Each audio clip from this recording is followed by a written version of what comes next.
ಕರ್ನಾಟಕ ದೇಶದಲ್ಲೇ ಬಹಳ ಮುಂದುವರೆದ ರಾಜ್ಯ. ನಾವು IT-BT ಇರ್ಬೋದು, ಟೆಕ್ನಾಲಜಿ ಇರ್ಬೋದು, ಸ್ಪೇಸ್ ಇರ್ಬೋದು, ಎಲ್ಲದರಲ್ಲೂ ನಾವೇ ಮುಂದು. ಮೆಡಿಕಲ್ ಫೀಲ್ಡಲ್ಲೂ ನಾವೇ ನಂಬರ್ 1 ನಾವೇ. ದೇಶ ವಿದೇಶದಿಂದ ಜಯದೇವಗೆ ಸಂಬಂಧಪಟ್ಟಂತೆ ಡಾಕ್ಟರ್ ಮಂಜುನಾಥ್ ಅವರು ಈಗ MP ಆಗ್ಬಿಟ್ಟಿದ್ದಾರೆ.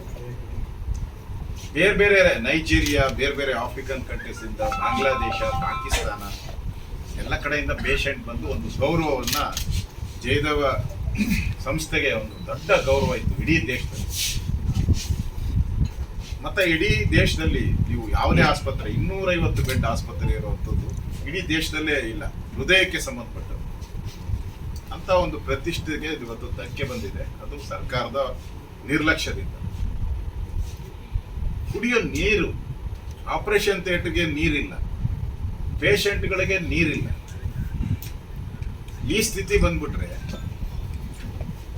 ನನ್ಗನ್ಸ್ತದೆ, ನಾನು ಸದಾ ಹೇಳ್ತಾ ಇದ್ದೆ, ಯಾರು ನಂಬಕ್ಕೆ ತಯಾರಿಲ್ಲ. ಸರ್ಕಾರದ ದುಡ್ಡಿಲ್ಲ, ಸರ್ಕಾರ ವ್ಯಾಪಾರ ಆಗಿದೆ. ನೋಡಿ, ಆಸ್ಪತ್ರೆ ನೀರು ಅಮ್ಮಮ್ಮ ಅಂದ್ರೆ ಒಂದು 20 ಲಕ್ಷ ರೂಪಾಯಿ ಖರ್ಚಾಗ್ಬೋದಾಗ್ತದೆ. ಈ 3 ದಿನದಲ್ಲಿ ಟ್ಯಾಂಕರ್ ಮುಖಾಂತರ ಬೋರ್ವೆಲ್ ವಾಟರ್ ಅನ್ನ ತಗೊಂಡಿದ್ರೆ ಒಂದು 20 ಲಕ್ಷ ಖರ್ಚಾಗೋದು. 20 ಲಕ್ಷ ಖರ್ಚು ಮಾಡೋಕ್ಕೂ ಇವ್ರ ಕೈಲಿ ಆಗ್ತಾ ಇಲ್ಲ.